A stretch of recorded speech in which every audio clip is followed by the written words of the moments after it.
Hi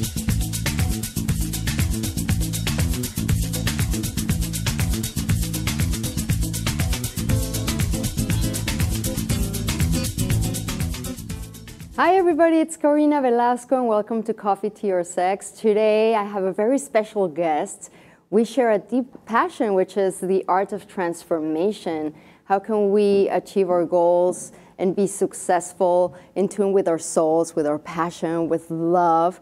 My dear Kute Blackson, welcome. Good to be here. Yeah, good to have you here. You travel so much. I'm it's excited. good you're in town and you're able to make the show. Thanks for having me. I wouldn't miss it for the world. Yeah, success. That's like a huge, you have your summit, you have a lot of things regarding success. That's a huge word in your mind, and I think in everybody's mind. Yeah. What does success mean to you? I think, so often we're programmed to believe, and we're programmed and conditioned, and we're told what success should mean to us. We're told that it should mean, how much money you have in the bank account, the size of your waist, the car you have, material things, the size of your house. And I believe that we're moving into an era of a new definition of success that's needed. So for me, throughout the years, success has become less about material things, what you achieve, what you get, what you attain, because I believe none of those things at the end of your life you can take with you.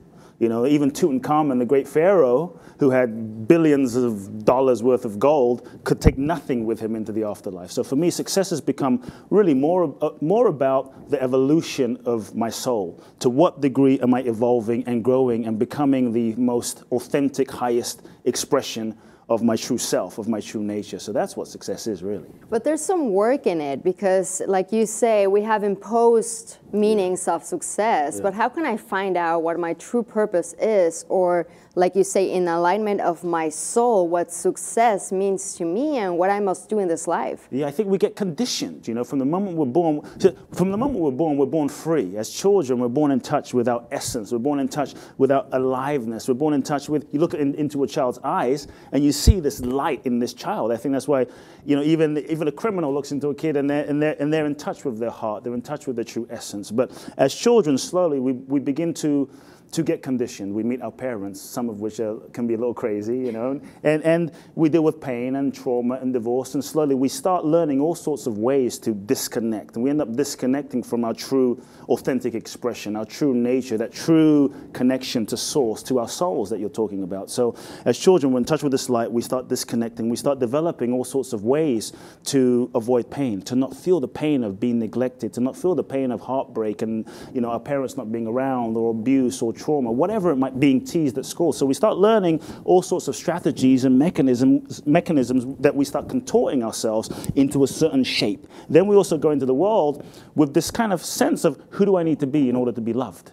If I'm this way, if I'm that way, if I'm a nice guy, or maybe we were loud and expressive and fully ourselves and singing, and our parents said to us, be quiet. So we learn, oh my God, if I need to be loved, I need to be quiet. So before you know, we contort ourselves and become a certain false version of ourselves, so we're not really in touch with who we really are. But we often think, no, this is just who I am.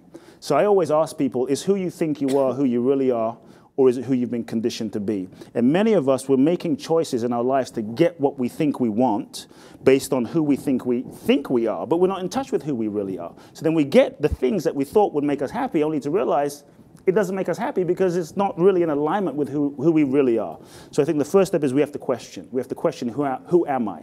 Am I living the programming, the conditioning of my parents, of my past, of my religion, of my culture? To question that and really peel away the layers that we have built up over the years so we can actually reconnect with our true self, our true souls, our authentic expression, because as children we were in touch with that. We had dreams, we had visions. That's that part of our nature. It's ingrained in our body, in our soul. We just need to discover that again. We need to reconnect with it and rediscover it and remember it. We develop all these layers of pain, of hurt, and what have you, that are really defense mechanisms and strategies that we've learned to ultimately survive. And we go out into the world and we do relationships and we create a life based on these ways of being that are not truly authentic. And we wonder, why am I not happy? Why do I not feel successful? So I think that's why I say real success is connecting to that inside. Connecting to that insight. So my question is if I have so many layers or so many defense mechanisms, you know, maybe I can portray I'm like super strong, but I'm like a whiny little girl who wants a hug, you know, which is fair enough. You know, I start acting in that way. Yeah. How much does that cloud my clarity to allow myself to know myself? Yeah. You know what I mean? To the degree that we are, to the degree that you're conditioned, is to the degree that you're not free. We think we have free choice. Oh, I have free will. I'm a free person. But I tell people, if you look at the people that you've chosen in relationships romantically, how free are you really? Really? Because I mean, how many times? How many times? I mean, I've done this. Maybe you haven't, Karina. But you haven't met my ex-boyfriend. Exactly. Right? How many times have you been in a relationship and only afterwards, once you've broken up and you have some perspective, you finally go, what was I thinking? What was going? The thing is, we weren't thinking. See, every single thing that happens to us from the moment we're born, every memory, every smell, everything our parents say is stored in our nervous system.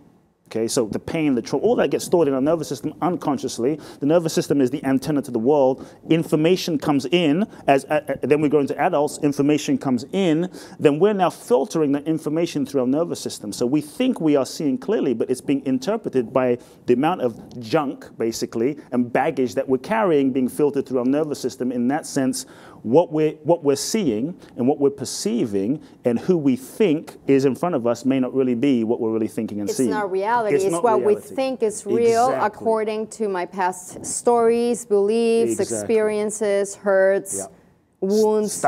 Stuff, baggage.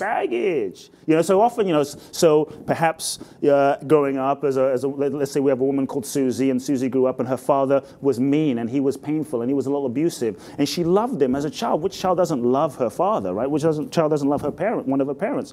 So maybe he was abusive, painful, mean. So somewhere in there's an imprint that love is painful. Love hurts. Love is and he was aloof, so love is aloof. So this is now imprinted with love. The association gets now wired together. Pain. Love, pain. So love, I try aloofness. to create confirmation for that belief system, choosing men who are gonna be painful in my relationship. We go out into the world. So Susie goes out into the world. She goes to a party. She sees a guy. She's attracted. She goes up to him and she goes, I feel like I've known you my entire life. I feel like I've known you. You're my soulmate. I feel like I've known you forever. You feel so familiar. Well, it does feel familiar to what happened back then. Chances are, we call it chemistry, but I call it shit-istry. You know, my shit matches your shit, and now we gravitate to each other because there's a familiarity in the resonance and the energetic that's happening in the nervous system. So to really be able to choose clearly, I think we have to uncondition ourselves. We have to question ourselves. And most of us, we don't question who we are. We don't question what we believe. We don't question our thoughts. Most of our thoughts have been passed down from generations and generations and generations. So I think it takes a lot of courage to question. It takes a lot of courage to inquire within ourselves. And to find that clarity of what you want. And who we really are. Which, by the way, do you want some coffee, tea, or sex? Coffee? Let's start with coffee. Okay, bring the coffee, guys.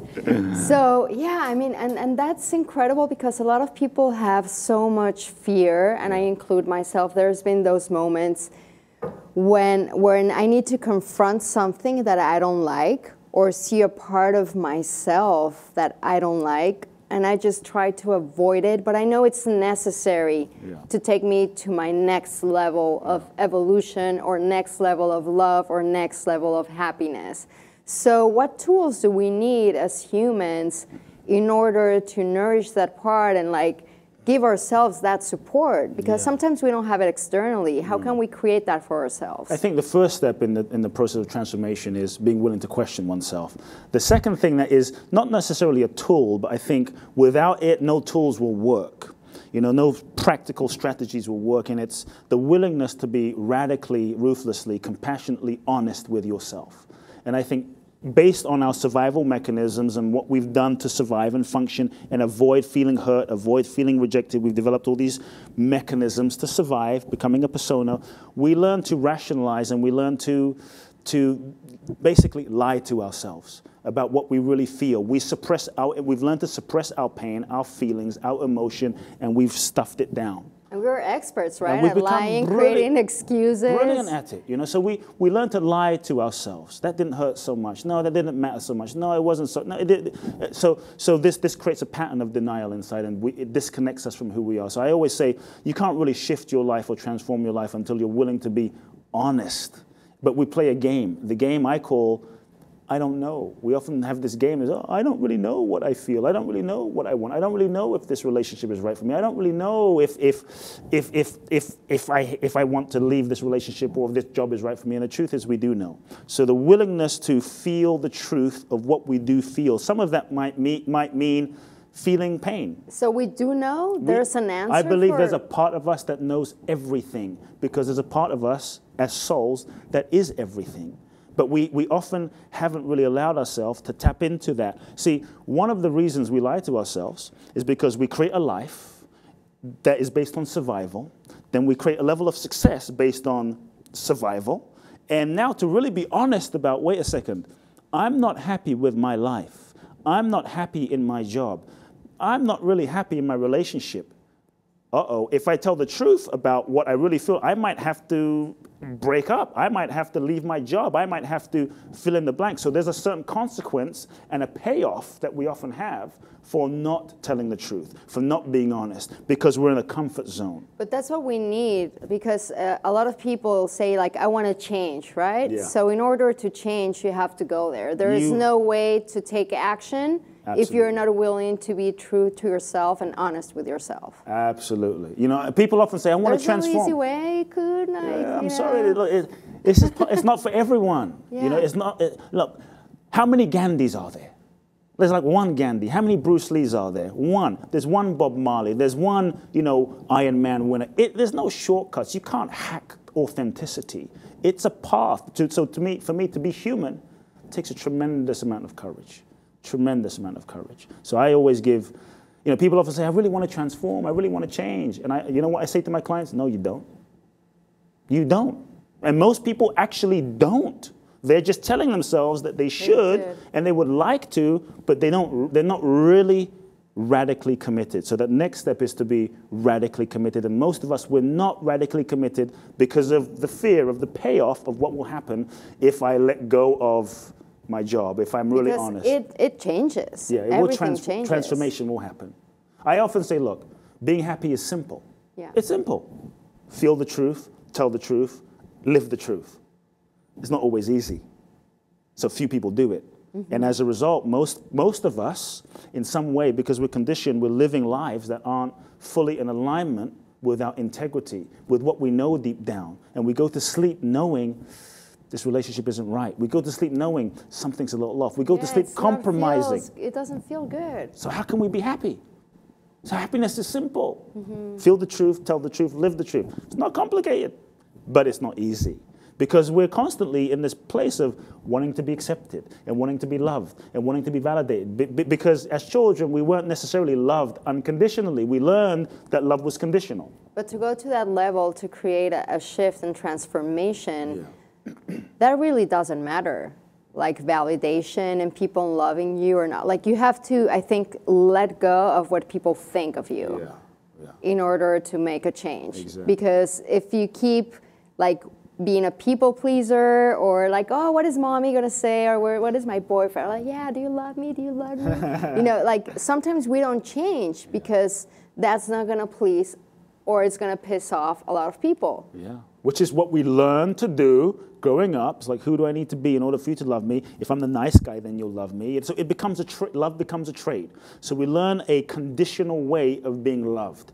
And it's a trade. It's not because we weren't given that unconditional love. You know, we learn, well, if I'm a certain way, for me, I learned as growing up, if I'm a good son, if I do the right thing, if I get right grades, then my father loves me. I get more validation and love. So I learned to be this achiever, good boy, nice boy, very polite. And was that true? And at least that's what I thought it was. Yeah. But as a result of that, I really limited my own authentic expression in order to fit in, to be normal. You know, we're often told, Karina, Susie, Joe, why can't you just be normal? Be like your sister, go to school. Yeah, and I say, to hell with normal. Yeah. You know, there's a unique gift, I believe, inside of each and every one of us. And I think the more we can peel away the layers of conditioning, the more we're able to really align with not simply what do I want, because I is still limited in the ego, okay, and the mind. I always say, it's not about what do I want. The real question is, what is it that wants me?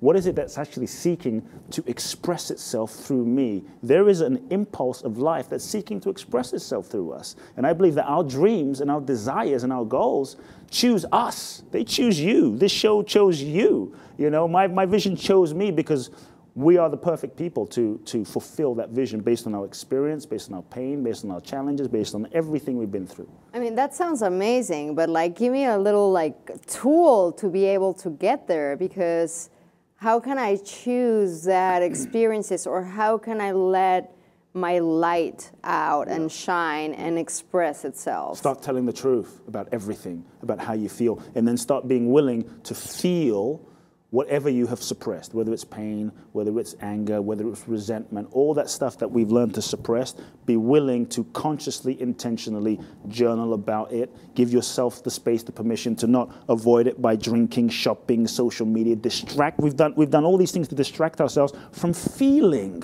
the feelings that we have learned to suppress. And I think also, I mean, that's a good thing, because you feel uncomfortable at the beginning. Like sometimes when I feel stuff, you know, I really feel uncomfortable, but at the end, it's just like I took one bag out of my shoulder, one little stone out of my shoe, and I just feel lighter and freer. Yeah. And also to be able to tell your truth, that's for me also part of success. And we can talk about it like being empowered, an empowered being. Like what does having power mean? Because also power has been distortion. It's like, oh yeah, the president has power, or the corporations have power, but what about us as human beings? Like, where does our power come from? Like, I really feel that power, you know, a lot of power has come from, I have a nice car, I have a Lamborghini, or I have a big house. Oh, really? Or I have, haiku. Yeah, that happens, right? You know, and then, so, okay, but that's a great example. So the girl I now have like a cave in the desert. The cave in the desert. Yeah, you own the desert. Exactly, I own the desert. Hi, Karina. Hi. But, you know, but that's often what happens. You know, I have the big house, the big car, and our sense of self, our sense of identity, our sense of confidence is based on those external things. That is not power. Because then, if that's the case, your confidence, your sense of power will yo-yo up and down and fluctuate in relationship to what happens out there in the external world. To me, the real source of power is inside, is at the depth of our beings. Every child has come in with that power, you know, but we lost touch with that power. So the real power is inside that we have to reconnect with, because everything out here is transitory. And how does that power look like inside of us? How does it look like? Yeah. It's like this orangey green bubble. No, really?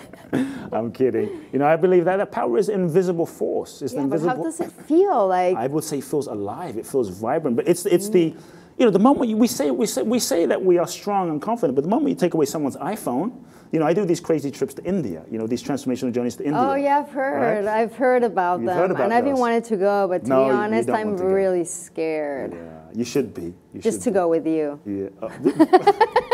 Is that tell the truth? No, because I know what you do in those retreats. I take away people's money. I take away people's passport. They have a backpack, a pair of clothes. They take away everything. It's a retreat, a transformational intensive immersion. That's one-on-one. Okay. And I take away everything that you hold onto for a sense of power, identity, confidence that's out here. Because at the moment you take all of that away, you get to see where you've been deriving your sense of freedom and power from. And I believe that if you look at someone like Mandela, Mandela was in prison. He had nothing for 26 years, and he was a free man. A prison, external environment could not determine his inner freedom. To me, that's power. Gandhi had nothing outside other than a loincloth, and yet he was centered. He knew who he was. That's power. So I think real power is when we're in touch with that which cannot be taken away, when our sense of self and confidence isn't based on what's going on out here, the stock market, and the things that are impermanent and transitory. You know, it's a real power within. And there's like an important thing about power. Sometimes it's like you have your own power, but nobody has taught us really how to embrace and contain that power, because it's something like we have, and once we have that power, we become scared, we want to run away, we don't know how to contain that energy because it feels, you know, very interesting in your body. So how can we, like, what are the tools, or how can we contain that power and magnify that power, and not just for myself, but within that power I have, in order, like, to create change in the world and the interactions I have with everyday people? To me, simply, two things I'll say is, I think you hit a great point, because it's not always easy to embrace that power, because it can be scary. It's a force, and to embrace that power requires a sense of responsibility, where you realize, oh my goodness, I'm responsible for my life. Like the Jedis. I'm responsible. Yeah. I have no more excuses. I can't be a victim. I can't blame. So to really embrace that power, you have to give up victimhood. You have to give up blaming people. You have to give up entitlement. Like, the world owes me something. Manipulation, excuses. My parents owe me something. I'm 52 years old, or I'm 42 years old. My parents owe me something. I always say, no one owes you anything. Life has given you everything. Your parents have given you everything. Maybe they weren't perfect. Maybe they didn't do a perfect job. But you know what? They gave you life. And inside of us, it's our responsibility to now cultivate the seed of that power. One of the ways I found that it's very simple is just breathing. I'm amazed how few of us really breathe. You say, when we don't breathe, it blocks the flow. As you know, it blocks the flow of energy from circulating. And, you know, to me, the key to generating power is in direct proportion to your ability to relax. And most of us, we're not relaxed. We're so strict versus, like, being really relaxed. If you look at Bruce Lee would stand in front of someone about this far with one finger, go boom, and they would fall over, because he was so relaxed that he was able to generate so much power. So I think we live in such a culture that's so stressed that we're not in touch with that relaxation. So to me, breathing is such a simple thing that we don't do, and it's free, and we don't do it. So what I've found is people, you know, we smoke, we create drama in our lives, we do all these things so that we can kind of like suffocate us. We're suffocating, but also so that we can exhale. So just exhale. Which is letting go. Which is letting go. Because also, in order, like, to breathe and relax, you have to let go of control, letting go of certainty. Yes. You know, we want things for sure. Yeah. And I think also for me, being in my power is just to say, I have no idea what's going to happen, and I'm fine with it. Yeah, to me, the letting go of control, or I would say letting go of the illusion of control. Exactly. The control that we thought we were, but, you know, really that we think we're in control. I mean, look, there's 7 trillion, whatever zillion, you know, elements of life that are being functioned by a force. I don't know what label to put on it. That, you know, is happening. All of this is happening, and I think to think we're in control of life is kind of like a little mosquito on the ass of a dinosaur or a rhinoceros, thinking it's going to control the rhino with its thoughts and intentions. I believe that we have to go, you know, the first level is, oh, I'm not in control, I'm a victim. Then I think we progress to a sense of being self-empowered, to thinking, I make my life happen. I control every aspect of my reality, which is a stage. But I think the next stage is that zone where people like Jesus, Buddha, Gandhi, miracle workers access, where they let go of that illusion of control, and they allowed themselves to be lived by a force greater than themselves, which is talk about breathing. That's what is breathing us right now. What is living us right now? And I think that's a simple tool I practice, is just feeling, what is that is breathing me? What is that? And having a relationship with that breath, that force of life. What is that? Because then I think it, for me, opens up a sense of surrender, really surrendering to life, surrendering to the flow, surrendering to grace. Coming back to success, a lot of us are searching for that success, you know, or having a life that is just bountiful and blissful and healthy. Yeah. But some of us, we want to change the world. We want to create more peace. We want to create more equality, more wealth, abundance for everybody. So how can we start also with that? Yeah, Because we whine a lot. We see things in TV and we're like, this is happening, oh shit, and I don't like it. And we're just whining, but we don't really do anything about it. You hit the point. Most of the folks that are whining about the state of the world aren't doing anything about the world.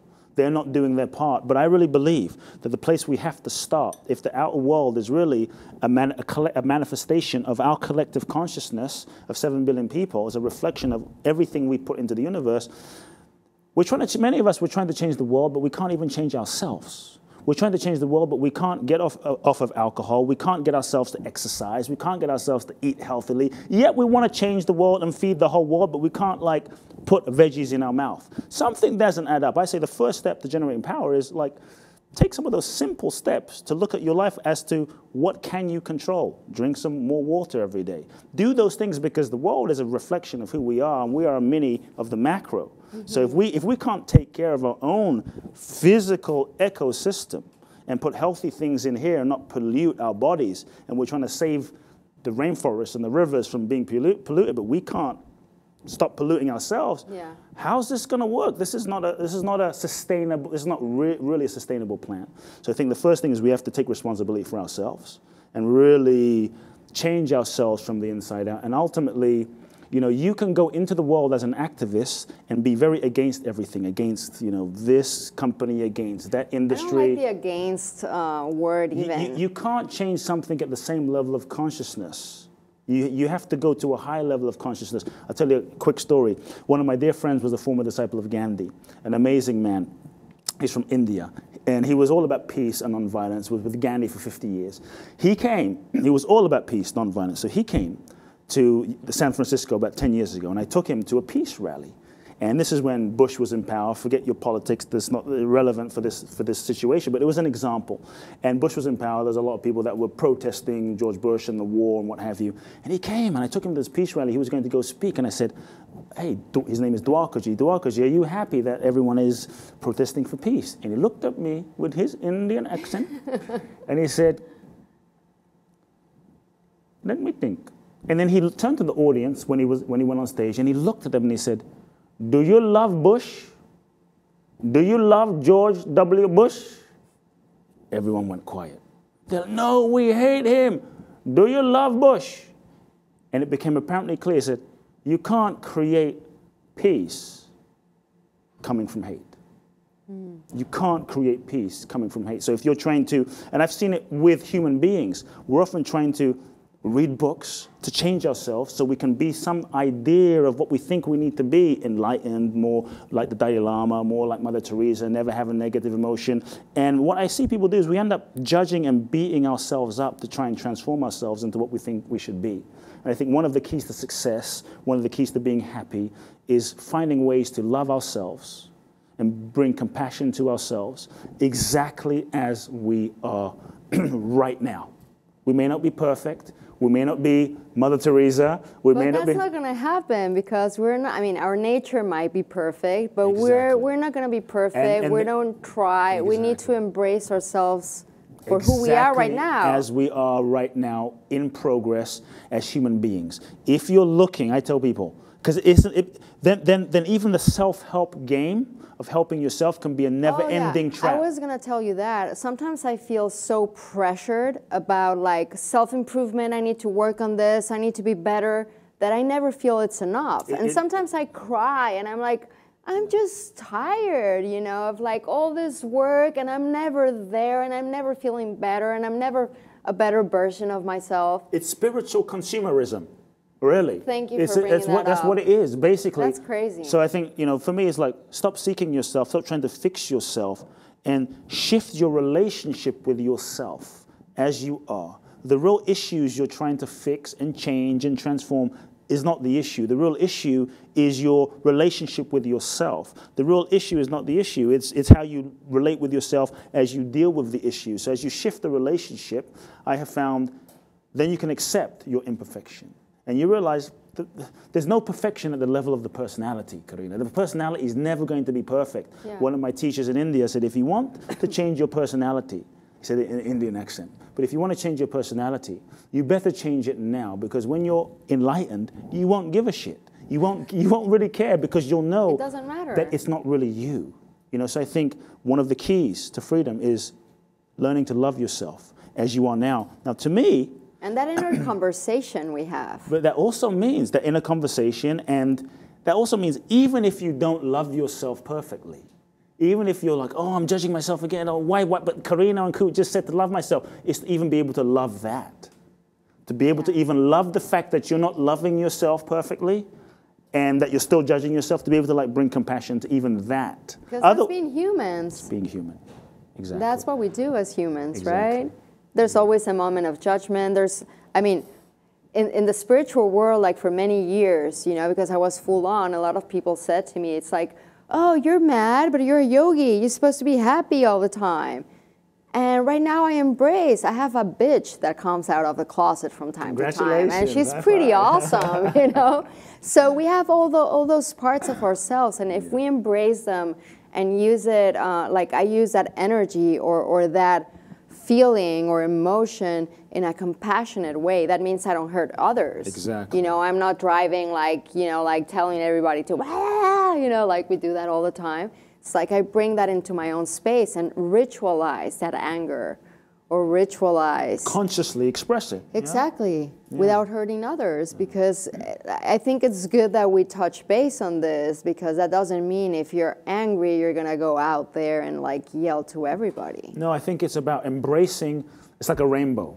It's like a rainbow. It's about embracing the full range of yourself. You know, and I believe the more you have access to the full range of who you are, that doesn't mean you're going to express it all the time. That doesn't mean you're going to be that way all the time, but you at least have access to the totality of the expression of the rainbow of human emotions. You know, but that's what we learn to shut down as children. Mm-hmm. So for me, freedom is about opening that capacity. If you disconnect from the energy of the bitch, as you just said, then you also will not have the same access to power, you know, to a sense of the full range of your power. Or to love. Or your ability to love, exactly. So I think we have to embrace all of ourselves. Well, I'm so happy you came here to give us this like beautiful scoop, a new definition of success. And just to let go of the old, if it doesn't serve you. If it serves you, like go ahead and do whatever you're doing. But like really just like keep in mind what really success means, and keep in mind about your inner power, because that can shift a lot of things for you. Success to me is you being who you really are. Like what greater thing than being who you really are? That's the best thing somebody has ever told me. Thank you, my dear Kute. Great to be here. Yeah, so tell me just a little bit about when can we find you online, your Yes, website? You can find me online at www.kuteblackson.com. There you'll find everything about my events in Bali, my coach leadership program, my new book that's coming out June the 7th. So you can find all of the information about my book and my work there. Awesome. Thank you, dear one. Great to be here. Yeah, thanks for having me. To share some coffee with you. It's a pleasure. Next time we do tea and sex. Of course, anytime, anytime. And see you next time. And remember to have coffee, tea, or sex every morning.